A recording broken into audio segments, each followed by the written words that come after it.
નમસ્કાર મિત્રો, પર્દાફાશમાં ફરી એકવાર સૌનું સ્વાગત છે ને હું છું ભૂપેન્દ્રસિંહ રાવલ. મિત્રો, હમણાં ગુજરાત સરકારે લગ્ન નોંધણીના નિયમોમાં ફેરફાર કરવા છે એવા સૂચનો મંગાવ્યા છે લોકો જોડે. હજુ ફેરફાર થઈ નથી ગયા પણ ફેરફાર કરવા માટે કટિબદ્ધ છે. હવે એ લગ્ન નોંધણીના ફેરફારોમાં એક ક્લોઝ એવું છે કે મા બાપના નામ, સરનામા, ટેલિફોન નંબર, મોબાઈલ નંબર, આધાર કાર્ડ બધું ફરજિયાત આપવું પડશે.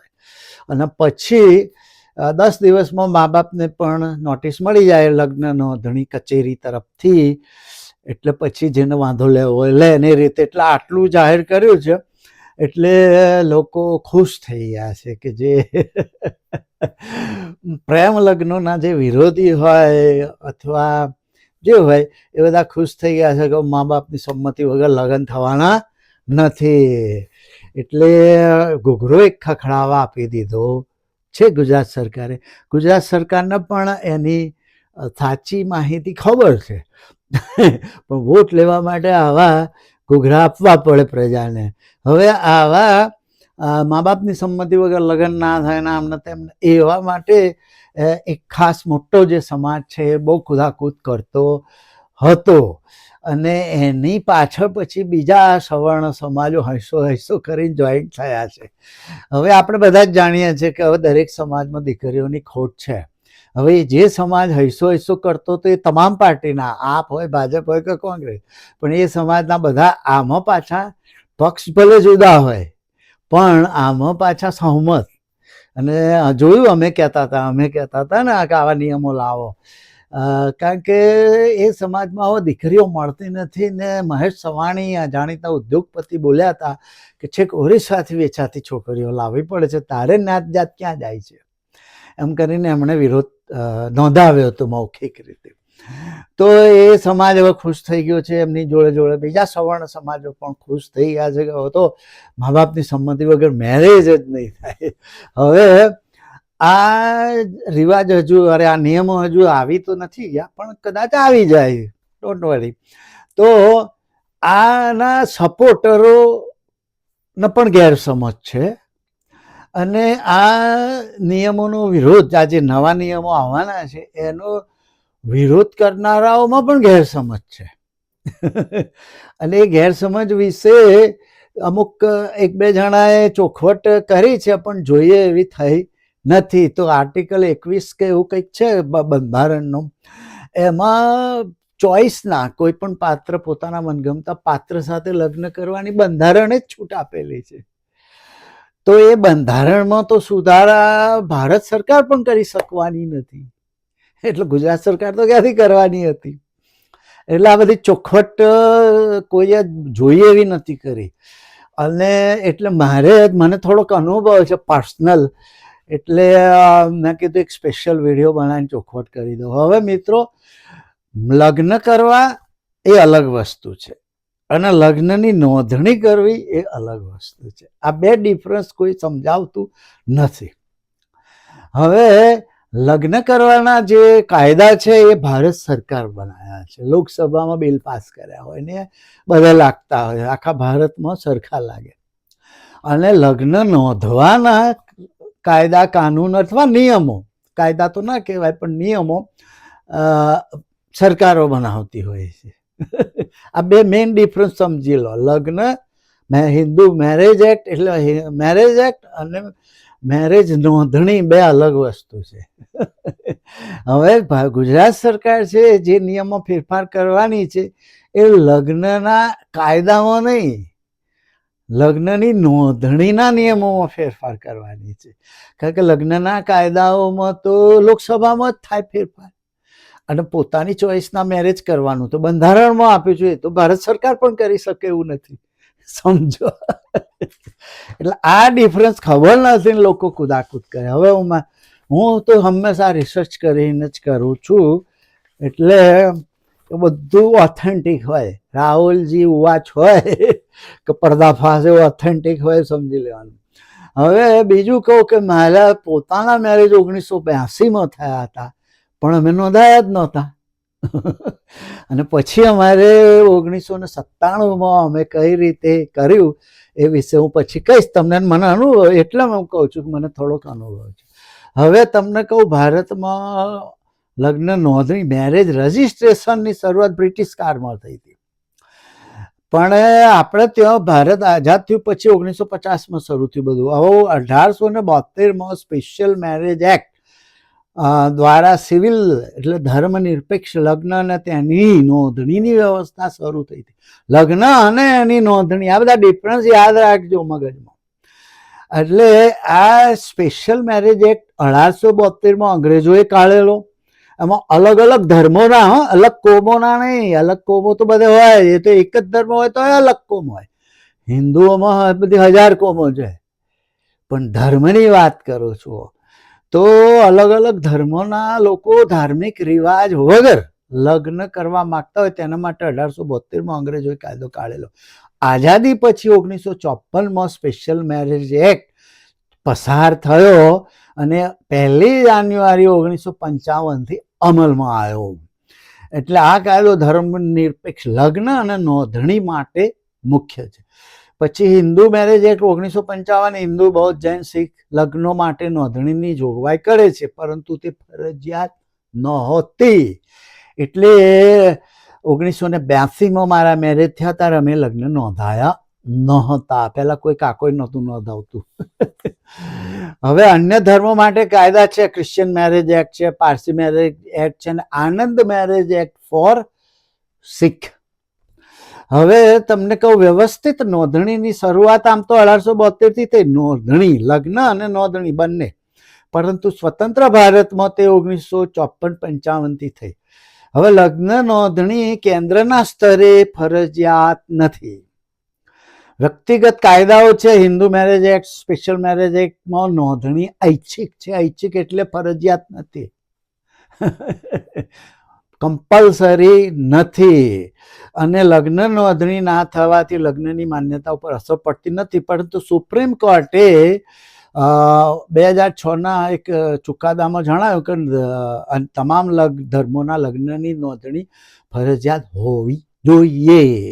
Child marriage act, bigamy, domestic violence વગેરે રોકવા માટે કેન્દ્ર અને રાજ્ય સરકારોને આ કાયદો બનાવવા માટે આદેશ આપ્યો હતો.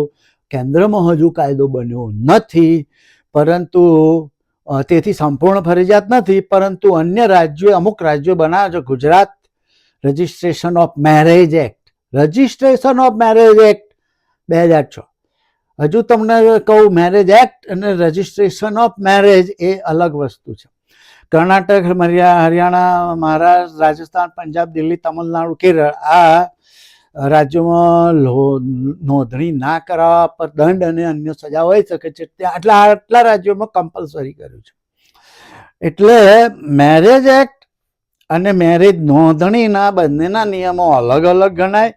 મેરેજ એક્ટ આ કાયદા લગ્નને ક્યારે ને કેવી રીતે માન્ય ગણવામાં આવે છે તે નક્કી કરે છે.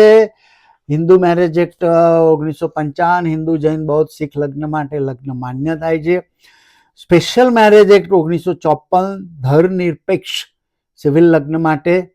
અહીં રજિસ્ટ્રાર સમક્ષ નોટિસ વત્તા સમારોહ થાય તો જ લગ્ન માન્ય ગણાય. અન્ય Christian marriage act, Parsi marriage act, divorce act, Muslim personal law, આ બધું અલગ અલગ છે. મેરેજ નોંધણી આ એક પુરાવો છે, લીગલ પ્રૂફ કે લગ્ન થયા છે. સમજી ગયા?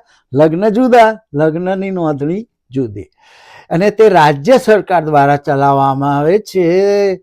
Gujarat registration of marriage act 2006 એટલે ગુજરાતમાં. નોંધણીથી મેરેજ સર્ટિફિકેટ મળે, વિઝા, પાસપોર્ટ, પ્રોપર્ટી, બેંક, બાળકના જન્મ પ્રમાણપત્ર, કાનૂન, કેસ વગેરેમાં ઉપયોગી થાય.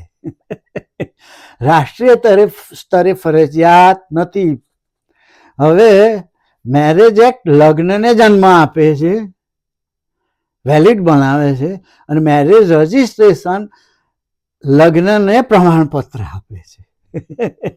લગ્નનો જન્મ થયો હોય એનું પ્રમાણપત્ર. બંને અલગ છે પણ બંને મહત્વના છે.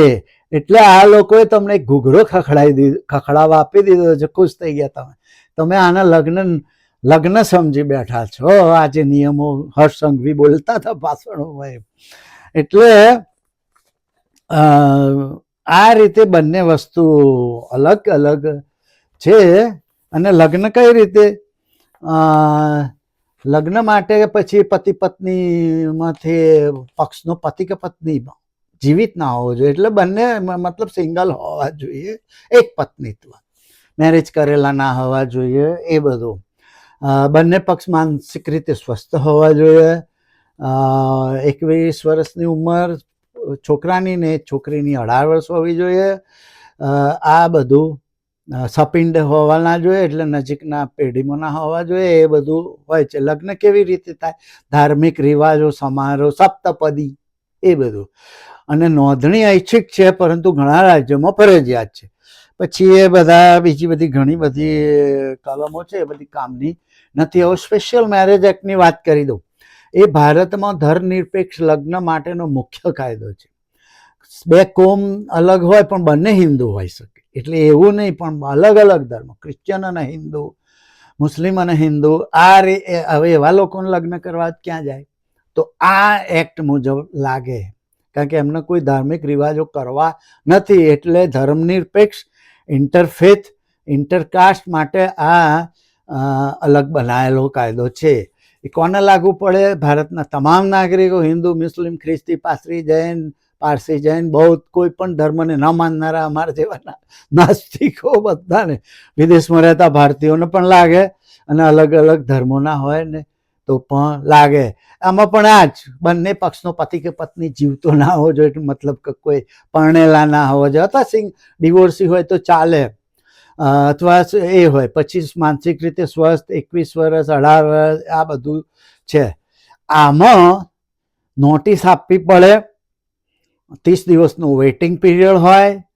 એ ઓફિસમાં જ લગાવાય, રજિસ્ટ્રારની ઓફિસમાં જ લગાવાય, અને પછી મેરેજ સર્ટિફિકેટ આપવામાં આવે. એટલે મિત્રો, હવે તમને બહુ જ શોર્ટમાં સમજાવી દઉં કે સ્પેશિયલ મેરેજ એક્ટ મુજબ મેરેજ ઓફિસર આગળ લગ્ન કરવા પડે, અને હિન્દુ મેરેજ એક્ટ મુજબ લગ્ન થઈ ગયા પછી નોંધણી કરાવી, બંને અલગ ગણાય. લગ્ન નોંધણી માટે મેરેજ ઓફિસર પાસે જવાનું કે લગ્ન નોંધણી ઓફિસર પાસે, આ બધી ચોખવટ કરવાનો છે. તો બંને અલગ વસ્તુ છે. સ્પેશિયલ મેરેજ એક્ટ મુજબ તમારે મેરેજ ઓફિસર જોડે જવાનું. એ આ સિવિલ અથવા કોર્ટ મેરેજ કહેવાય, કોઈ ધાર્મિક રિવાજ વગર. 30 દિવસ પહેલા નોટિસ આપવી પડે, વેઇટિંગ પીરિયડ હોય છે 30 દિવસનો. પછી મેરેજ ઓફિસર સમક્ષ બંને પક્ષ 3 સાક્ષીઓ સાથે લગ્ન થાય. ખાલી ડિક્લેરેશન હોય, I take you as my lawful spouse, આ રીતનું.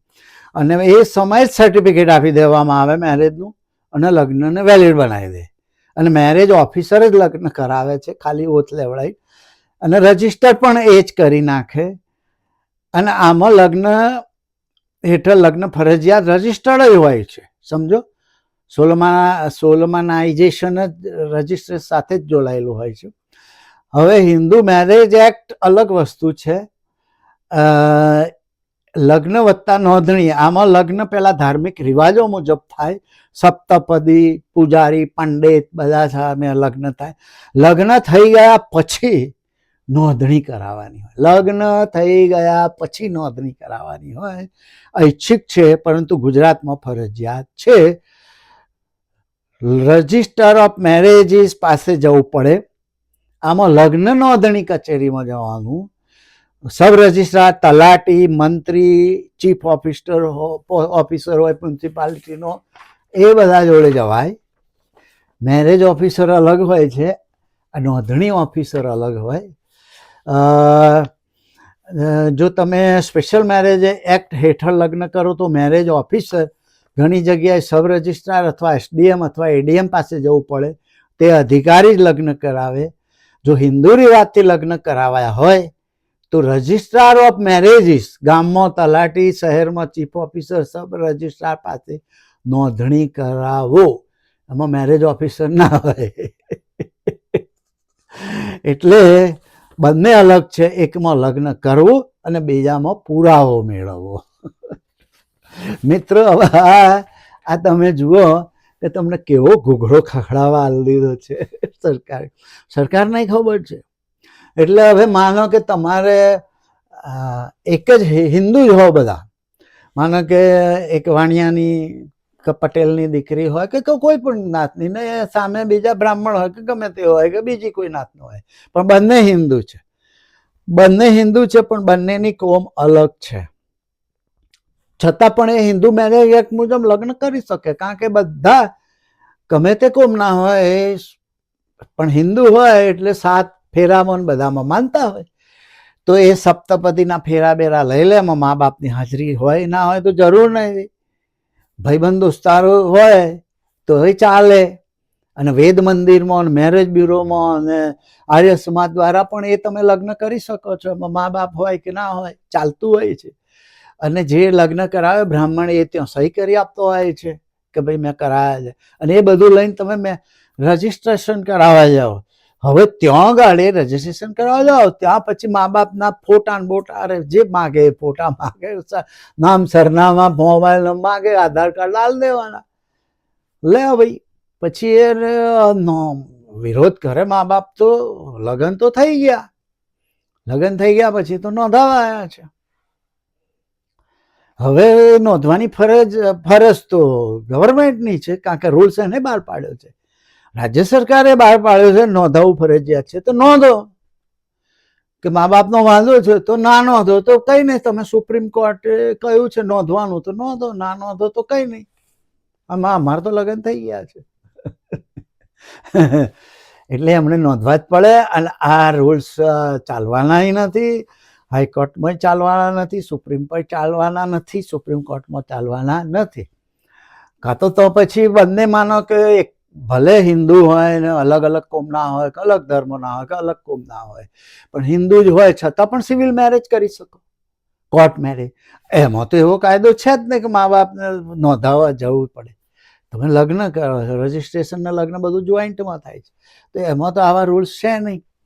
સુપ્રીમ કોર્ટ બંધારણે જ તમને હક આપ્યો છે કોઈ પણ પાત્ર, મનગમતા પાત્ર સાથે લગ્ન કરી શકો. એટલે એ તો તમે કહી શકો ને ભાઈ બંધારણનો તમે ભંગ કરી રહ્યા છો, ના પાડો તો. કારણ કે મારે 1982માં લગ્ન થયા ત્યારે અમે કઈ નોંધણી કરાઈ નહોતી. અને અત્યારે મેં ઘણા બધા મિત્રોને પૂછ્યું કે એમને તો લગ્નના મેરેજ સર્ટિફિકેટ વગેરે એમને પાસપોર્ટ તો મળી ગયા છે. મેં પૂછ્યું, હમણાં જ પૂછ્યું, પરંતુ મારે તો અમેરિકા આવવાનું હતું નહીં, ફાઇલ મૂકવાની હતી, એટલે અમારે તો મેરેજ સર્ટિફિકેટની જરૂર હતી. એટલે અમે પછી પેલું શું કહેવાય સિવિલ મેરેજ જેવું અમારે કરવું પડ્યું હતું. અને સાક્ષીઓ સાથે અમે ગયા હતા, ફોર્મ ભર્યા હતા, અને મહિના પછી ફરી અમને સર્ટિફિકેટ તરત જ આપી દીધા હતા બરોડાના મેરેજ ઓફિસરે. અને અમારા મેરેજ સર્ટિફિકેટમાં અમારા 3 દીકરાઓના નામ છે, નામ સાથે મેરેજ સર્ટિફિકેટ આપ્યા હતા. એટલે મિત્રો બંને આ જે રૂલ્સ નવા લાવવાના છે એના સપોર્ટરો અને એના વિરોધીઓ બંનેમાં જે ગેરસમજ હતી એ શક્ય મારી રીતે સરળ સાદી ગુજરાતી ભાષામાં એ ગેરસમજ દૂર કરવાનો મેં પ્રયત્ન કર્યો. અને તમને ના પડે સમજ તો ફરી વિડીયો વારે જોજો અથવા ફરી ઇન્ટરવ્યૂ લેજો મારું. આટલું કહીને મારી વાત પૂરી કરું. આવજો, બાય.